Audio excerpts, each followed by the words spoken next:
Welcome to episode 137 of Beyond the Brick. I'm Joshua Hanlon. And I'm Matthew Kay. And this episode of Beyond the Brick is brought to you by Brickmania.com. Our featured kit this week is the US Ranger Mini Kit with advanced optics from Brickmania.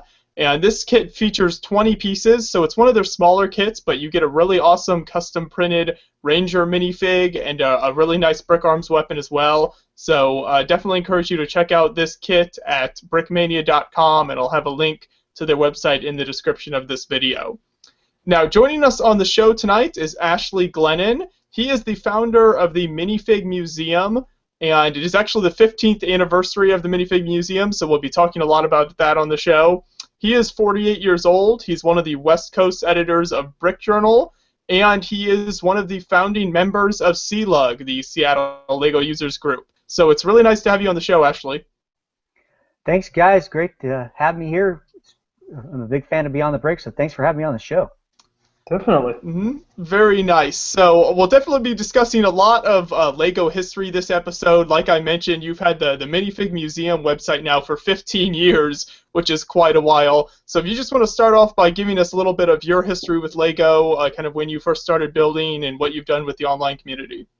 Right on. Well, thanks, guys. So in the 70s, of course, I'm a kid of the late 60s, grew up in the 70s, and of course, like all kids in that time frame, I had Castle and Space, loved them all. Of course, classic Space, still among my favorite, although I don't want to say or limit myself to just being a Space fan, but I had the Space bricks, and here's a common thread you're going to hear throughout this entire episode.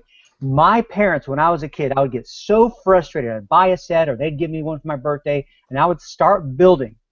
And I would run out of parts or pieces or elements or base plates or whatever it was, and I'd get super frustrated as a kid and ask my parents to buy me more. And as you have probably heard from many a parent, they said, son, those are too expensive. When you get older and get your own job, you can buy as many Lego bricks as you want.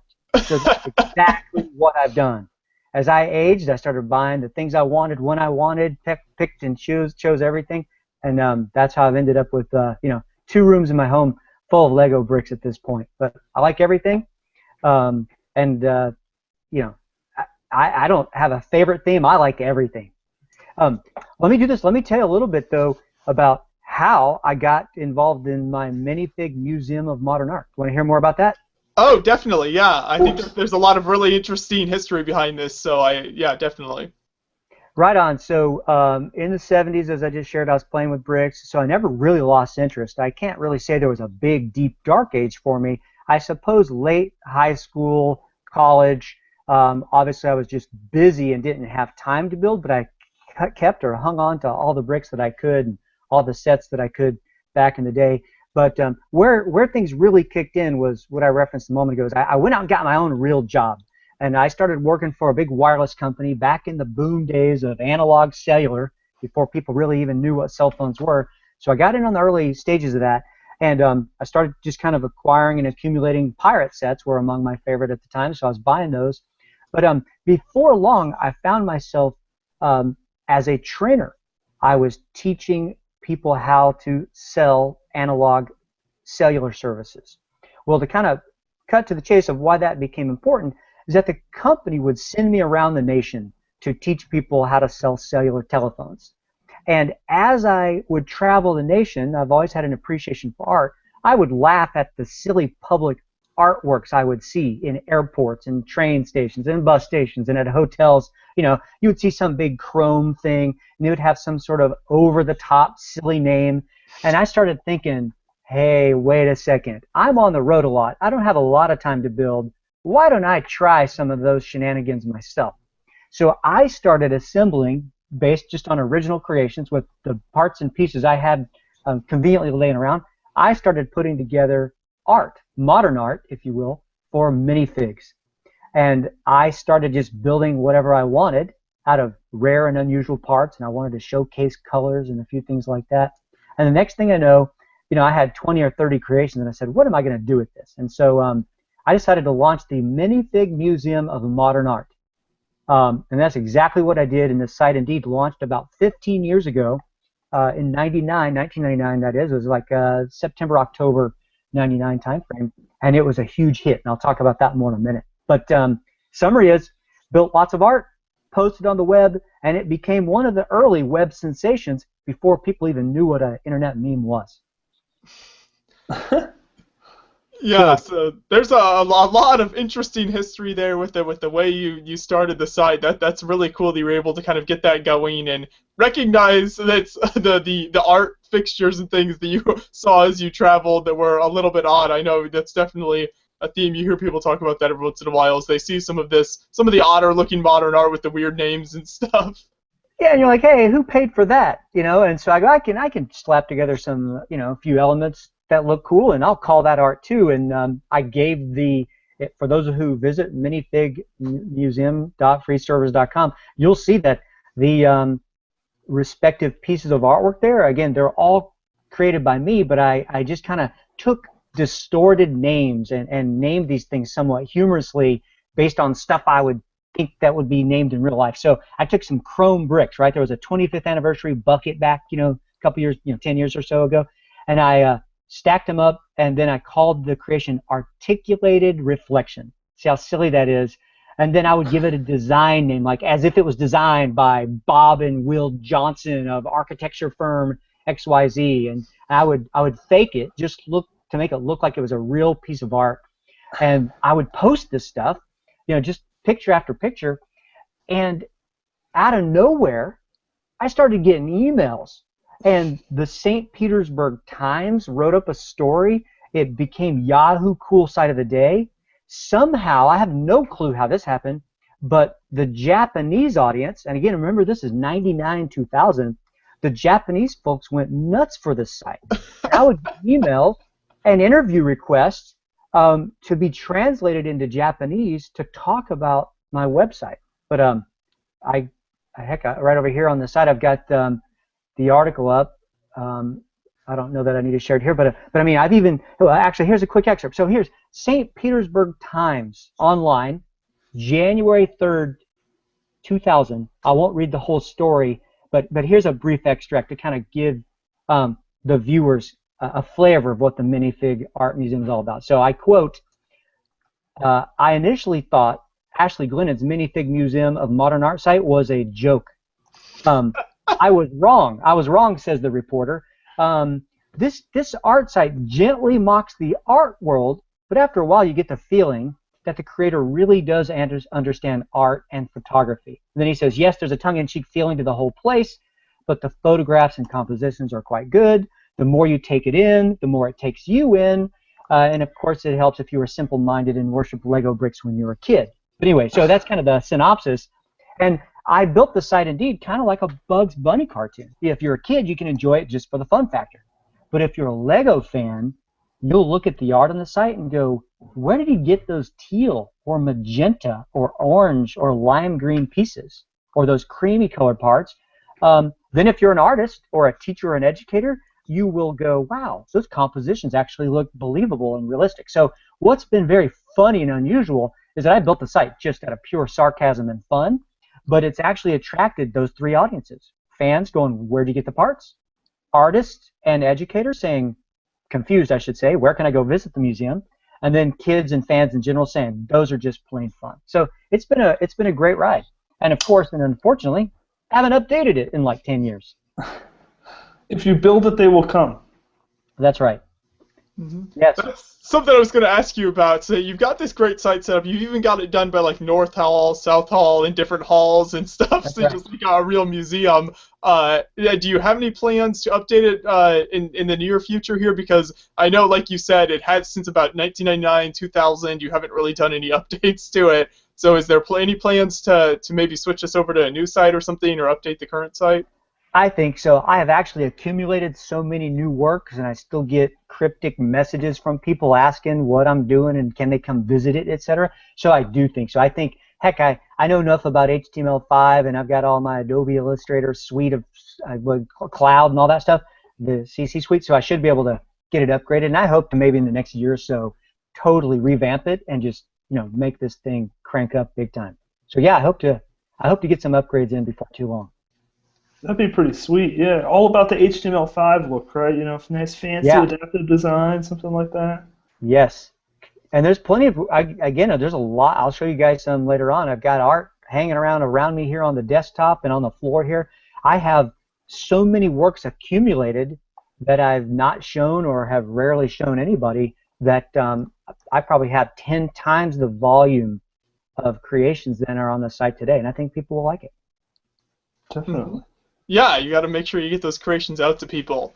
Now, something that another thing that we kind of discussed this a little bit with the history portion is that this site was obviously started fairly close to when LUGNET was started, and that was kind of where a lot of LEGO fans ended up finding each other. So did you go to LUGNET frequently as you were doing this site as well? Well, absolutely. I have to admit I was inspired by many creations I would see on LUGNET and the vibrant community there. As I think I shared with you before we started the tape here, if you will, I was very inspired by LUGNET, and indeed Todd and Suzanne had gotten LUGNET going not long before, and I thought I was the lone aberrant individual out there with my big Lego collection, and within LUGNET I found, there's a lot of people like me, so it was a ton of fun. And yes, I was inspired.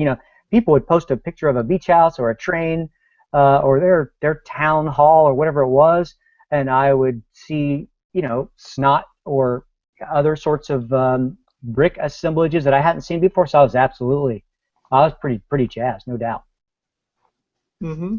And something that you mentioned before we started recording that I thought was interesting that I don't think I'd realized about LUGNET before this was that they would actually hold piece auctions there. This was obviously before the days of Bricklink and a lot of sites where you could get a hold of pieces easily. They would hold auctions and sell off pieces. Yeah, that's right. So Todd and Suzanne had a little side business, if you will, that they called Auczilla, like auction and Godzilla kind of mixed together. And indeed, us Lego fans would come together, and that was among the primary ways you could get, pink parts or whatever, or orange slopes or whatever thing you needed in quantity.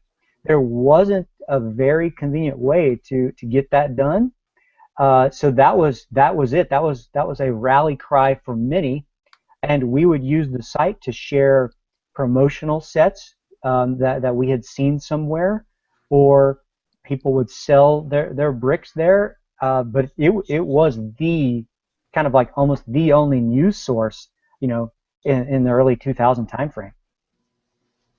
Mm-hmm. Yeah, so you didn't have a lot of sites out there at that point, but there was places like that where fans could find each other. Like Bricklink before Bricklink was Bricklink. Yes, I mean Bricklink. When you may recall when Bricklink first launched, it even had a different name. Brick Bay. Yep, Brick Bay. Yes, so LUGNET was it, and that was the place where everybody coalesced and found that they were not alone. So maybe you would be qualified to speak on this. I've heard these, it's like the creation stories or whatever of the Lego community many times, but maybe could you speak a little bit on like the creation of LUGNET?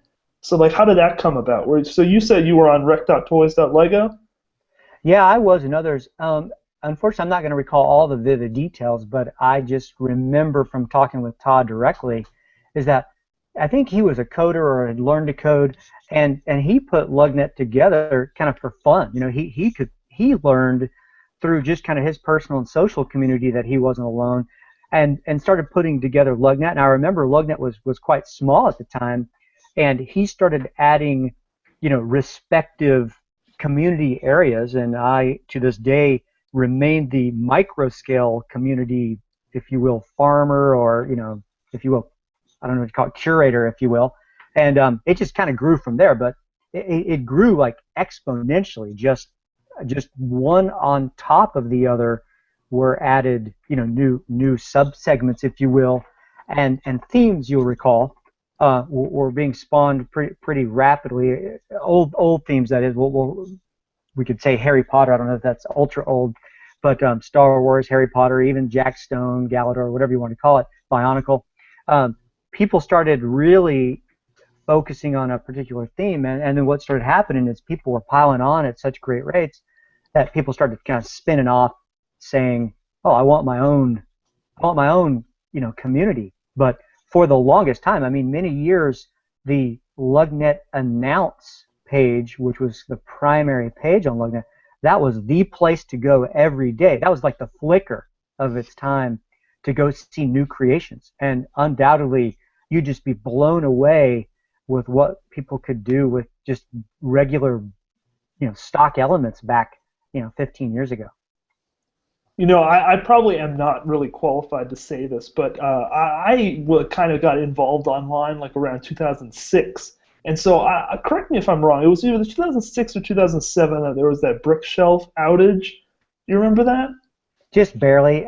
Yeah, people would have a cow, because places where like Mock List or Brickset and other, yeah, there would be outages, and people had to figure out how to finance these things, right? I mean, you would post a new Lego forum, if you will, in that time frame, and the growth was so explosive and demand was this so is high. the day before cheap cloud servers and all that good stuff, right. And hosting was now you can snap your fingers and probably create a LUGNet like tomorrow. That's right. I mean, with a pre-designed content management system and a pre-designed forum and these were websites coded from scratch and hosted on right servers in people's basements, essentially. I mean, it's a different ballgame. You bet, and photos of your creations, if the image was a meg or whatever, you hogged a lot of bandwidth back in the day, and what people went to the site for was to see cool pictures, and yeah, it would hammer your server, and then your ISP or whatever would say, pony up the cash, you're getting too many hits. It was a different model. It wasn't like, hey, let us subsidize your site because you bring clicks and eyeballs. Back then it was pay up for rack space. And I do remember when the brick shelf did go down, I remember LUGNET, I believe, I think it was, no, I don't believe, no, it was LUGNET was like the central repository for all of the discussion about like what's going on, what is this, and I guess, even up until that point, it was somewhat of the dominant force in the LEGO community. Yeah, not long after, From Bricks to Boffins began, and that was a pretty big deal. But yeah, it's been a fun ride, and again, modern day fans take for granted that not so long ago it was difficult to find others of your breed, if you will, and there were fewer places to go overall. But nonetheless, the creations for their date and time, kind of like 8-bit video game graphics, you were impressed every time you turned on your computer after your 3-minute boot up. You were pretty jazzed, and even some of those pictures, I remember they would load from dial-up, line after line, and you could not wait. That's right, you couldn't wait to see what some sort of blocky spaceship was going to appear next. It was awesome. The fond memories. Oh man, I do remember the dial-up internet connection. I am far too young, but yeah, the dial-up internet, and the photo doing the bands. That's right. Oh man, retro. That's right. There's a throwback. Oh boy. No doubt. Got me all sentimental over here. Yeah, trains were the rage, and monorail was still hot. Everybody was, complaining up monorail. What's the next new 9-volt set, man? I heard they're coming out with the Metroliner someday. Yep. Yeah. There were a lot of train, among the primary drivers back then were the train groups. The model railroaders discovered Lego trains, and some of those train groups, Pacific Northwest Lego Train Club was active back then, I remember. And the train guys started discovering each other too. So yeah, again, it was the place to go to link up with other Lego fans. And heck, I recall as I traveled around, I mentioned my training travels, the community was so safe and normal back then that if I would pass through Nebraska or Utah or California, literally you could talk to somebody online and say, hey, I'm passing through your town next week, let's meet at Denny's, right? And you could literally you could go meet fans, and I recall many times meeting some really nice people around the U.S. That way. So it was fun. Definitely, yeah. That's when a community is so small and relatively homogenous, you can kind of do stuff like that. And so maybe now that's being done in pockets of the community, but not on the broader scale of hey, I'm here, who's here, That's right. Yep. You used to know everybody by name, indeed, but yeah, now it's millions of us, I guess, or hundreds of thousands. But I guess it's still a great sense of community, but that's right. It's just a much broader scale, and now there are people who only like to build microscale things using pink bricks, right? I mean, that's how niche it has become. Yep. And right on. Along the same lines of finding other fans, I mentioned at the beginning of the show that you are one of the founding members of CLUG, and you're based in Seattle as well. That's where you live. How does that fit into the rest of your Lego history? What year was that founded? Oh, dang, I'll have to think. But heck, I'll give you another quick history lesson. Before I moved to Seattle, I was living in Utah, and this concept of a lug was even new to us, but by virtue of LUGNET, we kind of learned the nomenclature, if you will. And so me and Jeremy Sproat, Joseph Gonzalez, I'm trying to think of, there was like 4 or 5 of us. We discovered each other in Utah, and we started, it's a silly name now, but we started a group called Waffle, and that was Wasatch Area Fans of Lego. So the mountains there in the Salt Lake area are called the Wasatch Mountains. So Wasatch Area Fans of Lego. And we actually, by accident, began, I was inspired by Jeremy Sproat, we actually began a fairly substantial microscale movement back in the day. And you guys may recall this. Joseph Gonzalez, he was a huge fan of alternate set building. And so Joseph would bring to a meeting, we would meet in my office or meet in, there's 6 or 7 of us, we'd meet in one of our homes. And Joseph would bring his favorite theme, which was alternate set building. I'd bring Microscale, me and Jeremy, and we kind of grew it from there. But after long, the company transferred me to Seattle, and just as I was in the throes of moving to Seattle, the Northwest Lego Train Club, some guys that I kind of met along the way, they said they wanted to get a Seattle club going. Some of the early members, I guess, were, Wayne Hussey, Mark Rideout, Mark Sandlin, Mark Newman, a lot of classic folks that I know the viewers know. A bunch of us got together, and Wayne Hussey decided, him and Terry, his wife, said they would host at their house. So we all just said, let's do it. Let's get this thing going. Having just done a lot of web stuff myself, I went ahead and did the weird and cryptic thing of registering the CLUG domain name. And then the rest is history. We started meeting there, and I actually have photos of the very first meeting. And have been. Where do you have those photos? Where is there's brick shelf?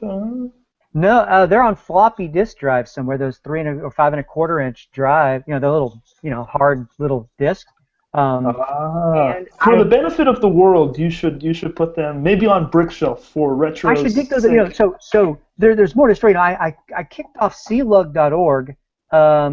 Mark Sandlin created the logo. He and I kind of tweaked that thing together. He's the primary creator of it. However, I built the site, and for many years I hosted and maintained the CLUG site, and then it just became cumbersome with my travel, and so now Dan Sabbath and a number of others kind of administrate the site. But here was the point of that story. I had old photos, old creations, old contacts, and mini profiles of each of the early day members on the site, and somewhere those things are, I think, archived in HTML or hidden within the CLUG site today. But I'll see what I can do to find. I know I've got photos from our very first meeting because we lined up in Wayne's front yard. Really? We lined up and took photos, and there was maybe a dozen of us. And is this the same house where he is interviewed at in that blockumentary video? No, I don't think so. He's moved. He's moved south since then. But yes, these are the things that are really interesting. I get tickled pink when I look at like old photos of like 2 people that are still very active in the Lego community like 20 years ago. Back in the day, 20 years ago, that they're there, and here today, they're still here. That's pretty cool. I recall Dan Parker was part of that group. There's I guess a bunch of guys. I'll think of more names in a minute, but yeah, most of the CLUG crew, that core group, we still see each other. I mean, heck, we just saw each other at BrickCon there in October. There's maybe a dozen of us that were there then and that are there now, and some have become super active. Others, like me, have kind of ebbed and flowed with my travel schedule. But yeah, it's been fun. Again, no doubt, this has been a very long-term, committed, and consistent group. Definitely. Mm-hmm. So then, how soon after the formation of CLUG did the first Seattle convention pop up?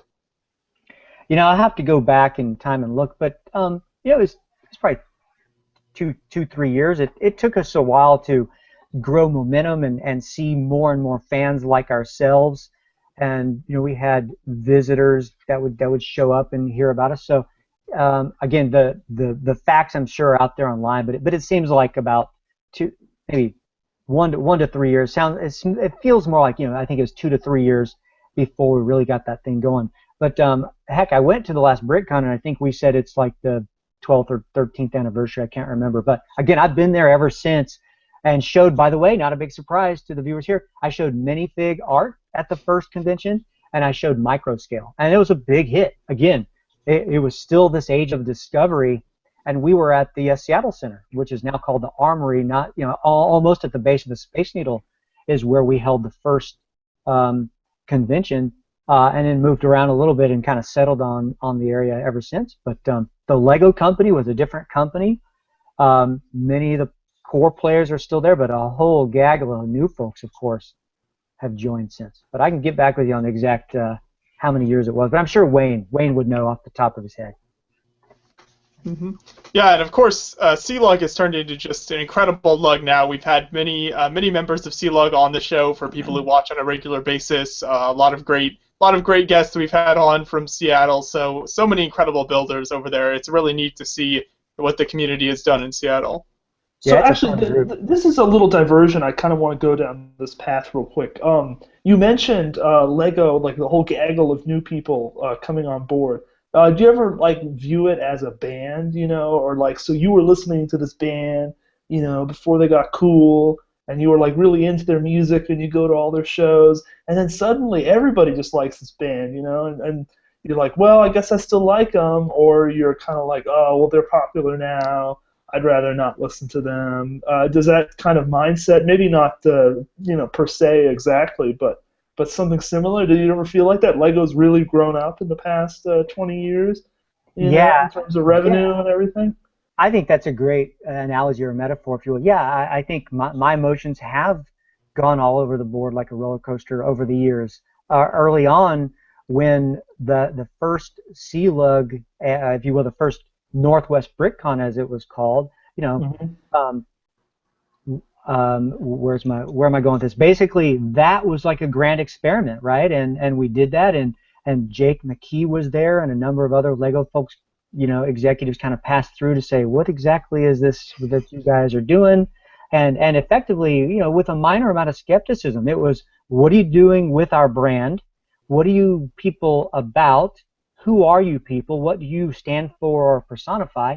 And then suddenly, boom, the cons or conventions or gatherings, mushroomed nationwide, and the Lego company, I think, kind of whiplashed with, what do we do about this, right? And then like Jake tried to put some order to it, if you will, while at the same time embrace this nationwide fan movement. And by the way, there's actually business lessons we learned, because the Lego community, of course, coalesced and organized and started putting on conventions, but people who love McDonald's and Coca-Cola, etc., people who like Buddy Holly or whatever are their favorite bands, suddenly, right, through the internet, they had ways to get together and commune and hold conventions of themselves. And this became a complete new social study, if you will. It's the fan co-creation, that's one of those buzzwords that you... Yeah, so Jake actually worked for the Lego company while, and used actually his fan organization observations, history and insight, etc., to go work for a company to help enable other businesses and organizations to kind of corral their fans. And he was actually a partner in that. It was like some kind of public community consultancy, and then he was a partner, and then they've recently been acquired by another firm. I don't know the history, but yeah, it was called Ansci View was the name of it. Ansci View, yeah. Yeah, so, but basically, right, many companies clamor and would die for the type of fan, or what we now call crowdsourced attention. And anyway, I digress from somewhat of the topic, but basically, to watch the Lego company grow, to watch the fan base grow, to see things change a little bit. Indeed, it's been bittersweet, but mostly sweet. I say the positives by far outweigh the negatives. But with so many people on board now, it's just hard, I'm sure, for the company to really sort out and manage who's really a fan, who's not a fan, to sort out the economics. Back in the day, you could actually come to a convention of that nature as the Lego company and say, these are truly my die-hard core fans, and I can reward and receive feedback from them and kind of all as well. But now there are so many, thousands or hundreds of thousands of fans that basically the category of extreme Lego fan now is almost mass consumer. So it's definitely a different universe. It really is, yeah. Yes. I saw a couple, I was on Craigslist browsing. This is maybe really irrelevant, but probably worth sharing. I was on Craigslist, typed in Lego, just looking around. What do I see? An advertisement for a Bricklink store. This is the day and age in which we live. It's it's definitely in vogue to be a Lego fan, And indeed, we have grown. And think about it. I mean, minifigs, right? That people had no idea. When I had Minifig Museum of Modern Art, if you go to the site, it tells you minifigures are the tiny little Lego people. I mean, you have to go, what's a minifig? What are you talking about? That's right. Now people know what that is, and of course it's mainstream. It's everywhere. There's a Lego movie, you bet. So it has grown just insanely huge. But that's great for us fans, and like you said, it has spawned cottage industries. Custom bricks and brick arms, custom sets. I kind of kicked myself in that bittersweet commentary of a moment ago about, dang, I should have really capitalized on some of this early day growth myself, and together we could have started our own Bricklink, or for that matter, we could probably still make our own clone of it. But the point is, yeah, it has grown a lot. Oh yeah. Mm-hmm. Yeah, and it's really interesting to me as someone who wasn't in the community during much of the history we've discussed here so much to learn about how it's grown over the years and see the really incredible growth as more and more lugs and conventions were formed. That's really neat. Yep. It's fun. It's been a great time, and some really fine folks still, like you said, still build every day and blog and share their creations and just keep on building, and it has been amazing to see the new talent show up. So the upside, I guess, is you see new ways to build, new techniques, new uses of color. That's the joy of our hobby, right? It's always fascinating. But it's still nice to kind of high five some of the old timers. We all have gray hair there, but Grandpa is here today, kids. But nonetheless, it's still a lot of fun. Oh yeah. One particular theme that I wanted to make sure we talked about was the micro build theme, because I know you've been really involved in that over the years. So how did you first start building with micro, and what is some of the stuff you've done with it over the years? Yeah, before many of the viewers' time, I had already toured the nation, both coasts, if you will, giving presentations on the history of microscale building, and was kind of a pioneer in the space. But as I mentioned with my minifig art, I, at the time within my company, was traveling extensively. So my building hours had to be limited and were only available like between business trips or nights, evenings, weekends when I was home. So what's kind of neat about that is it kind of drove a natural tendency for me to build small using ordinary bricks, but to build small, to build fast. And I did not have the time to build a 6-foot aircraft carrier. And so I did the crazy thing and said, let me see if I can build a 6-inch Lego aircraft carrier. And as I mentioned, some of the other guys in Utah and some small occasional builds I would see online, and if you actually go back in the, I think, late 60s, early 70s, there was a few ferry boat sets released, I think, in Denmark and such. I kind of looked online and scoured what I could to see some techniques, and before long, because it was such a new space, I found myself just trying and experimenting and posting bits and pieces and sharing what I knew. And the next thing I know, I had accidentally carved out a niche of micro building, and I put together a very primitive PowerPoint presentation, and Brickfest DC a couple years, and in Portland and down in California, I was able to just start presenting on it. But it was a great time. But to answer your question, the things I would build, a lot of stuff, it's actually indicative of my presentation. Boats, ships, vehicles, those items are naturally conducive to being built in microscale, and here's kind of an interesting psychological reason why. If you look up in the sky, you're used to seeing an airplane both at short and long range from you, and you don't really, in your brain, have a true sense of scale. Like, you'll accept whatever you see. Likewise, a ship on the horizon or a ship up close or a vehicle at a distance or vehicle up close, our brain and the way perception works is that you'll accept something big or small. So I found that these vehicles of various sorts were the best and first places to start. Then I actually scientifically thought about things like, well, what's unique about a giraffe? It's a long neck. What's unique about a farm or a barn? Well, it has a silo. I started actually focusing very much so on what iconic attribute of a physical object makes you recognize it as, that's a bird, or that's a barn, or that's a train. And I would build that first, and then I would document kind of how I arrived at my conclusion, and then show it to people, and I would test it. I would show somebody something really small in the palm of my hand, and if they could instantly identify, oh, that's a barn, or that's a truck, or that's an aircraft carrier, then I knew I had won. But I started kind of writing it all down and sharing that, and it was hugely popular. And then Joe Mino and I, we would share back and forth ideas. This guy named Jeremy Sproat, which I haven't heard from in years, we would share ideas. But then I was a moderator, as I mentioned, on LUGNET of the microscale area, and got, if you will, quite a few followers, and I followed quite a few people. And before long, we had a big community of microscale builders, believe it or not. Then the Lego company started they dabbled a little bit in those Star Wars sets. If you recall those tiny plastic clamshell kits, they would release an X-Wing fighter or a few things there, and then we went nuts. From there on out, micro was here to stay. But it's been fun. That's pretty cool. Micro is by far my favorite, and maybe in a minute I'm looking around over here. I might be able to grab a thing or two and just kind of hold it up to the camera. But micro is by far my favorite. Micro building really is a great theme. I always love seeing how people can take just one or two pieces to make something that's really recognizable. Like you said, just capture the unique detail of whatever it is they're building. And what was the public reaction like when they would see your micro builds at, say, a convention or a show next to more larger scale builds? Was it generally a good reaction, or because it was so much smaller, was it often overlooked by the public as they would go around these conventions?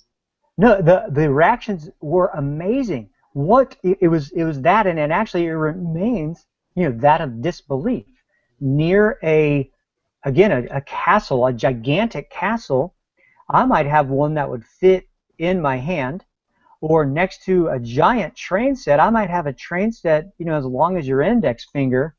And when people recognize the creation to be that of a train or a castle or a spaceship, the look, you can just see the gears turning in their head and their amazement, and then people just dive in deep. So to this very day, people love microscale. They're like, I can't believe you can get that much detail with no detail. I mean, it's like this weird oxymoron of how do you take a cylinder brick and a single round plate and a 1x2 plate and a clear thing, and suddenly that's a Corvette or whatever, People are blown away by it, and they still love it. And I am blown away. Even this past BrickCon, oh my gosh, Steve Oakes, a couple of guys locally that work at was it Expedia, etc. Those guys are crazy. They do the coolest stuff, and they just blow me away. And I love it. I think microscale is still one of the coolest, if you will, thematic, areas to build in. It's really, really cool, and I think all things considered, it probably shows best like online. How do you feel about that? No, you put it in agree. a big convention hall, and it just gets lost. I totally agree. I even in my presentations, I offer tips. I point that out, that a microscale creation viewed, 2 foot higher on a tabletop in crummy lighting on a tablecloth laden table next to a 6 foot long spaceship does get lost. And so you're right. I tell people, use macro photography, good lighting, get up close, zoom in. But I swear there's photos I've seen of ships and other microscale things that people go, no way, that's only 4 inches long. But again, you're right. So you're spot on. Photography and capturing and sharing of your images and presenting them at eye level is a pretty important thing, and often an underlooked or overlooked aspect of many conventions. So I think I showed Joshua before you joined. I was walking around the room showing all my stuff. I have some little towers and pedestals, etc. that when I tend to show off some of my smallest of micro scale creations, I try to put them at eye level, and then it's amazing to see what people do.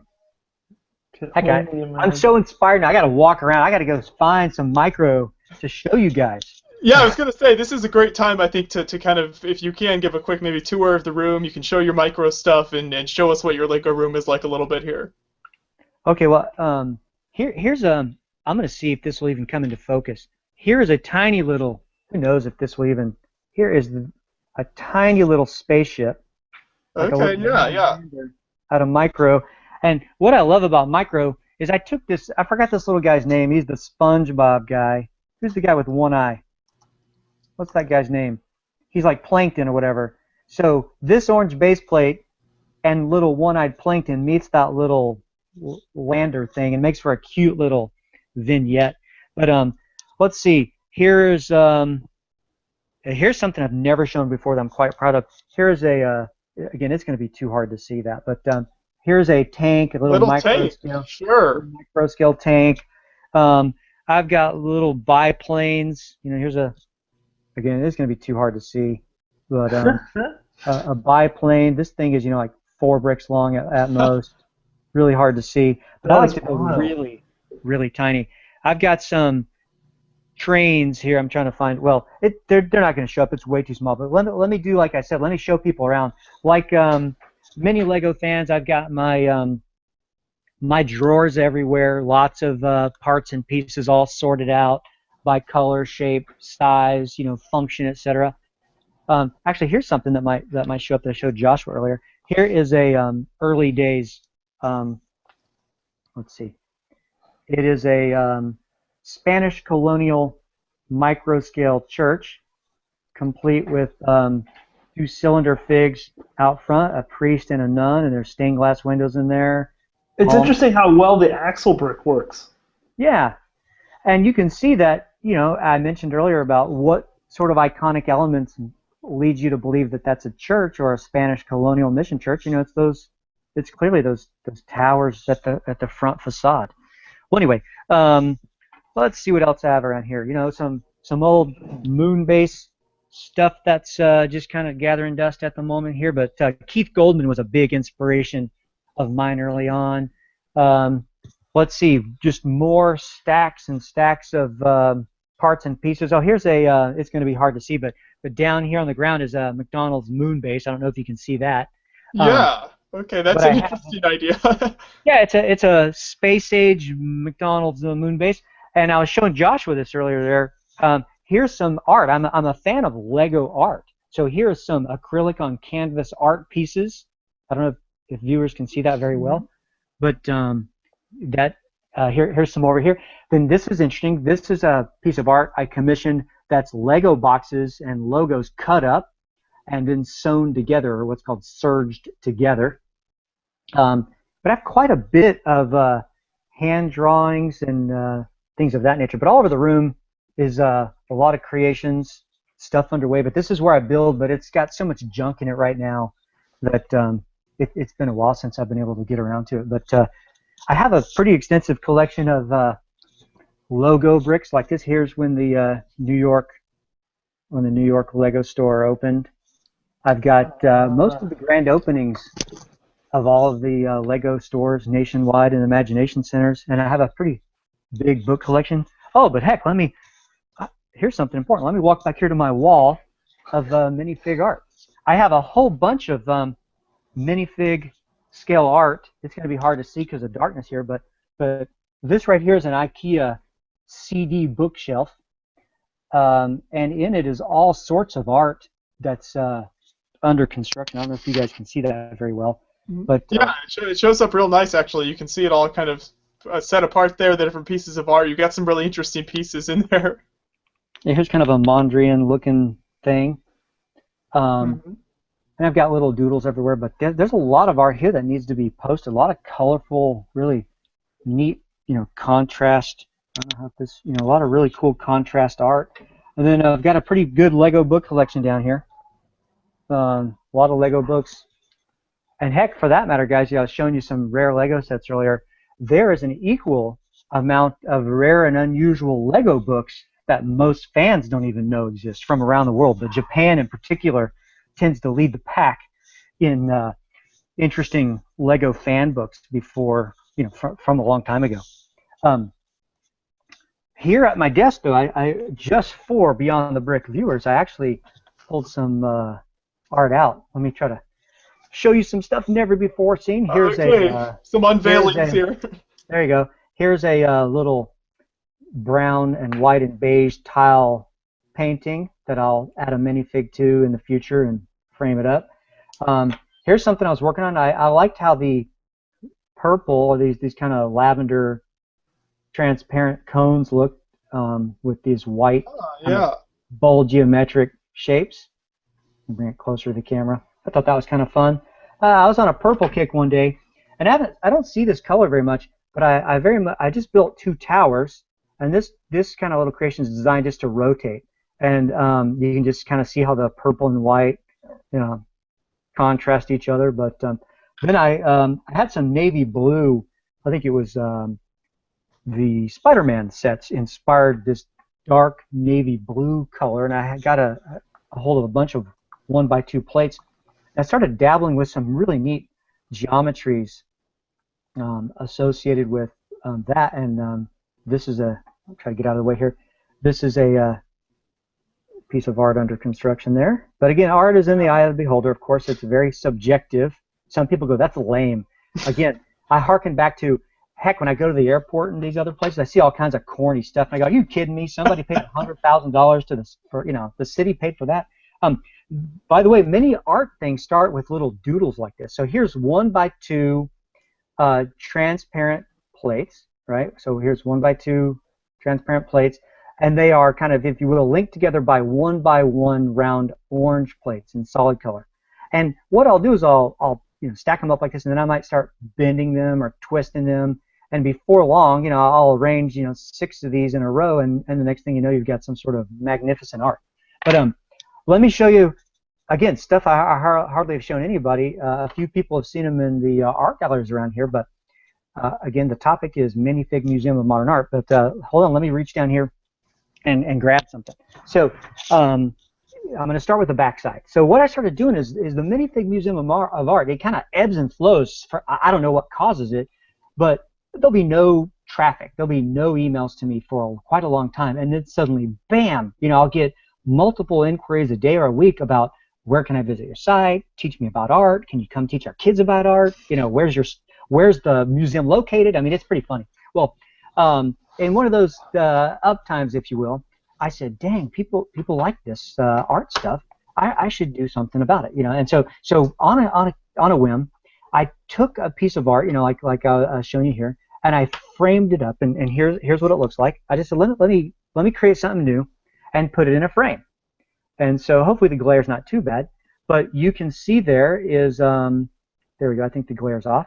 You can see a minifig, and you can see some orange transparent pieces and some white, kind of like headlight bricks there.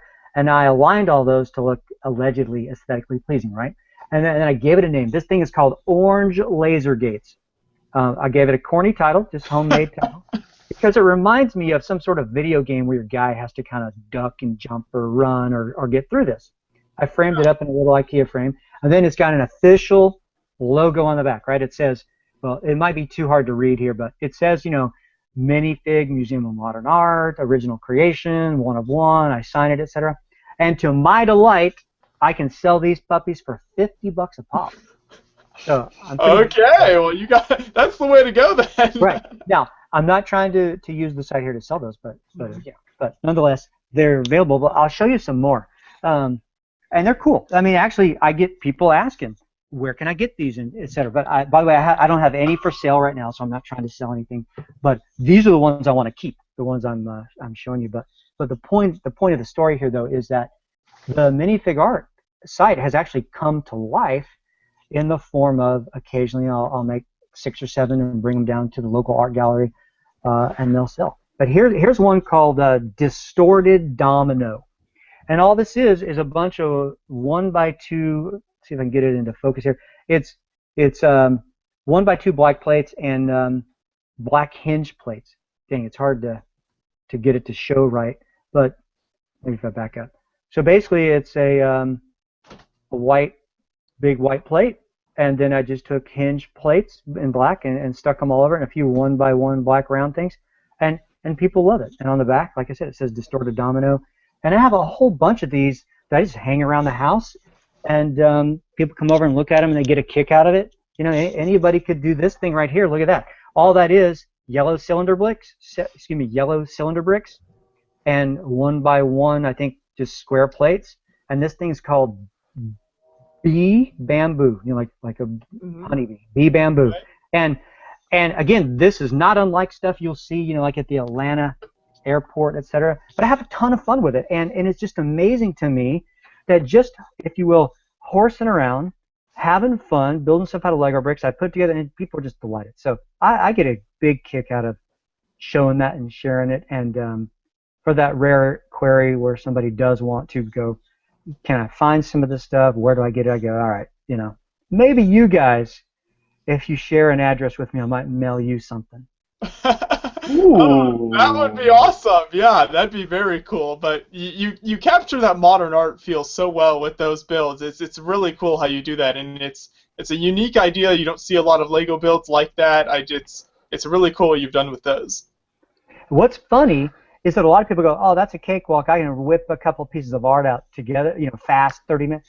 Unfortunately, it is harder than it looks. I have so many creations that just look horrible that, you know, they never make it, you know, to a frame, or they never make it to the photograph even. I just, you know, break it up and toss it back in the bucket. But it is harder. There is an art to it indeed, and some colors look bad together and some colors look better together. There's color theory, design, symmetry, you know, there's all kinds of fancy nerd words I could use to describe it, but it's all born of just kind of having a keen eye for real art and making fun. But definitely when you land on something, even if it's super minimal or simplistic, you can tell. You go, yep, this looks like something I'd see in the hotel, or this looks like something at the airport.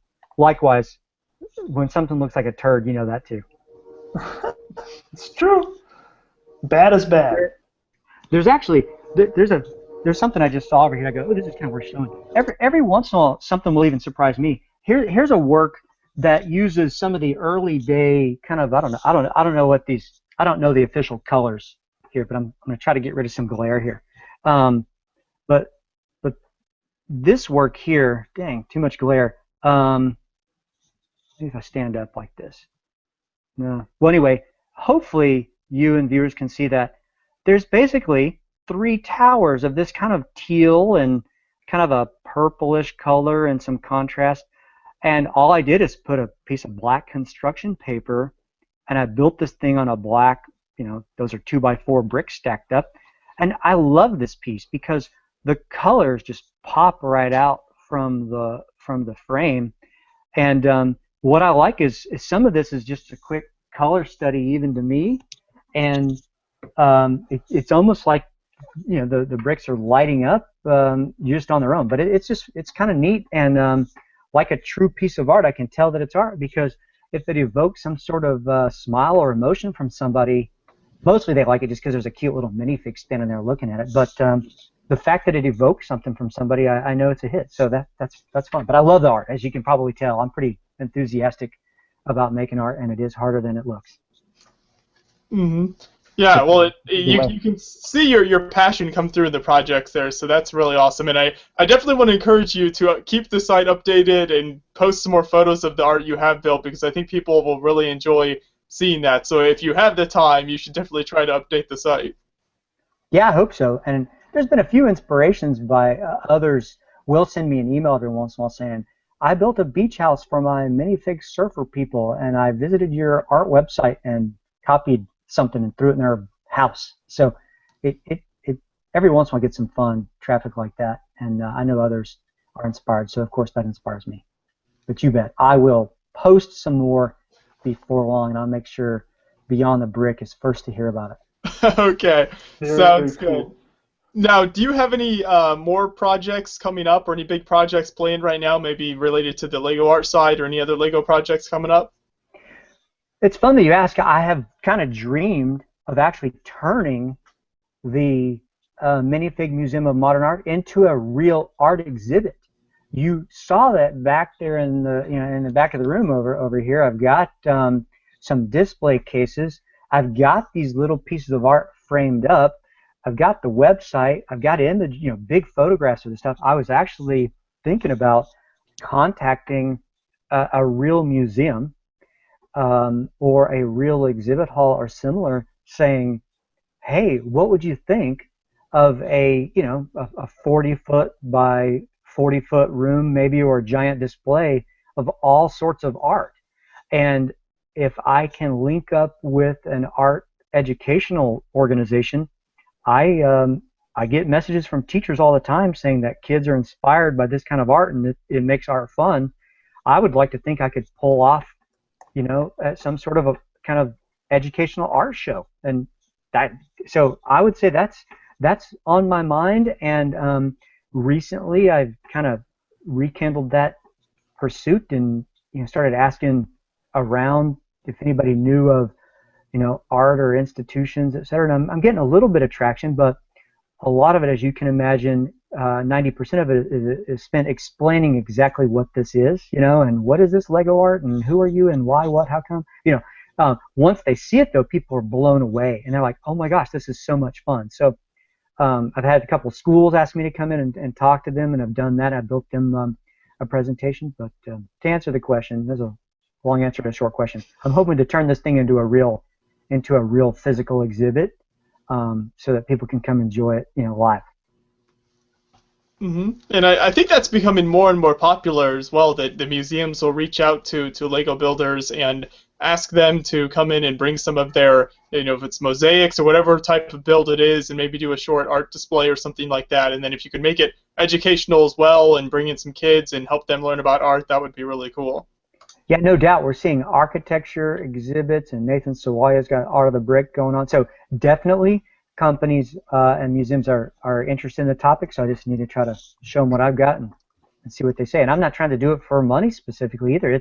It's for fun, right? Like you guys, it's tons of fun. I love Lego bricks and the fans and the community and the reactions of the fans. So heck, just to show off and talk about it and see. Heck, I want to spawn more, right? I want to see what other people create. I'm equally motivated by that. Yeah. There's so much cool stuff out there. Now, you mentioned that obviously you were one of the founding members of CLUG, and you made it to a lot of BrickCons.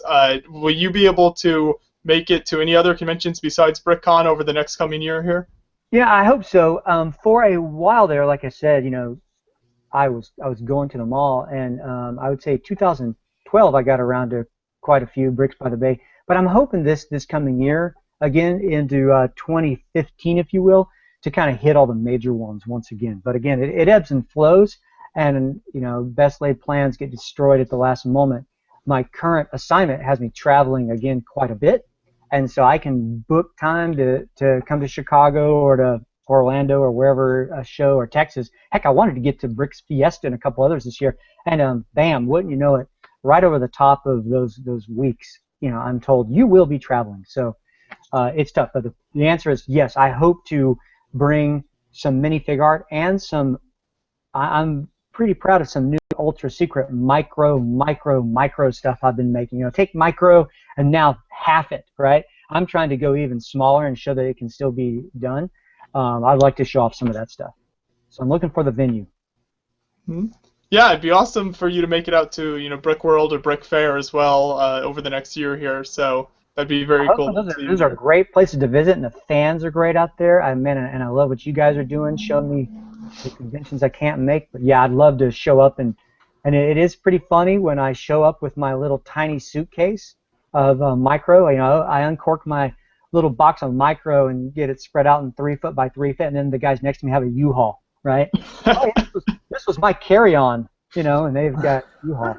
So it is pretty convenient, if you will, to travel with Microscale. Has its perks. That's exactly right. But like you said, to display it requires a little different structure, and then you kind of have to explain, in many cases, if it's not super evident, you have to explain to people, this is Microscale building. I build stuff using regular-sized small Lego pieces that are supposed to represent larger objects. Then you kind of have to define it on first reference, but it is super spectacular to watch people skim your stuff, and you can see them catch on, and then that's pretty fun. Definitely. It's always about, like, the when the kid lights up, the smile or whatever. And the adults, and I mean, with art and the Microscale, I've seen in many cases people walk the entire show floor and say, oh my gosh, there's a 30-foot castle over there and the biggest, best, whatever, Lord of the Rings thing. But then they'll come back and say, wow, this 1 foot by 1 foot section, I'm more inspired by this than others. And I think in part it's because the fact that this stuff is small, it's clearly attainable or approachable. You know what I mean? Like, if you're a kid, when you come to a convention, you love seeing the $10,000 creation, but you're not going to be able to go home and pull that off. But when you see something that's 6 inches by 6 inches, you go, I bet I can pull enough bricks together to make that little train or that car or that little piece of art. So I think that appeals to all ages. It's approachable. Mm-hmm. Yeah, so some really cool stuff in the future then, coming down the line, I think, and I hope you'll definitely be able to make it to some more of those conventions. That should be really neat. And, I hope to see you guys live. Yeah, hope to meet you. that would be awesome. You can maybe get in one of those the Brick World or Brick Fair tours possibly in one of these future years. There you go. Bring your macro lens, right? Yeah. So now I think to wrap it up for us tonight, do you have an all-time favorite Lego set, one that you can really peg as your favorite set they've ever released? Obviously, you've been in the community and building for so long. You've seen a lot of sets come and go in that time.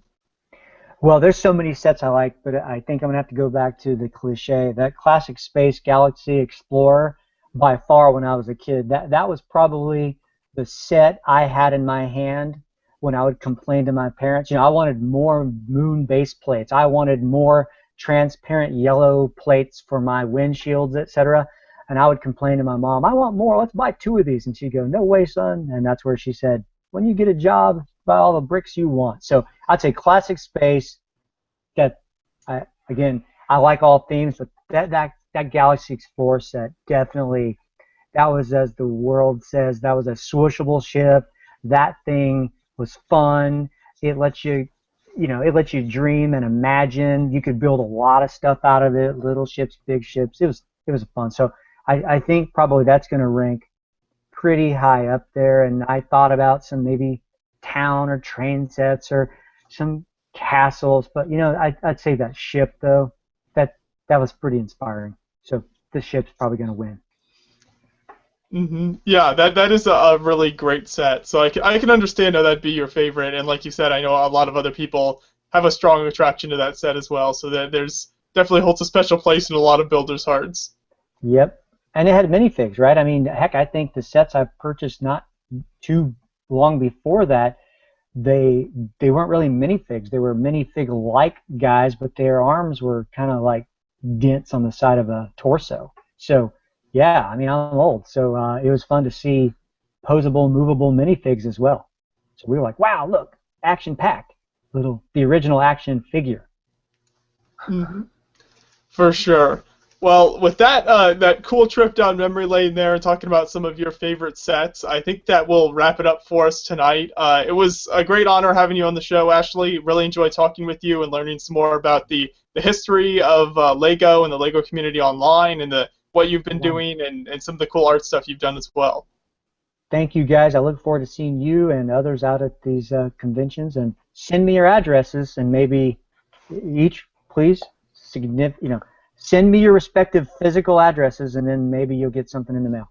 Oh, we will definitely do that. Yeah, we'll look forward to that. Something I could possibly display behind me on the shelf here. You will see it in future episodes. Maybe. Me, not so much, but you know. There's something on the wall there. Right on, guys. Well, thank you so much for taking the time this evening to talk with me, and it's been enjoyable. And of course, I love art. I love Microscale, and thanks to all my friends in CLUG, etc. It's a great group, and thanks to the LEGO community at large, and thanks to you guys. Definitely. Thank you so much for joining us.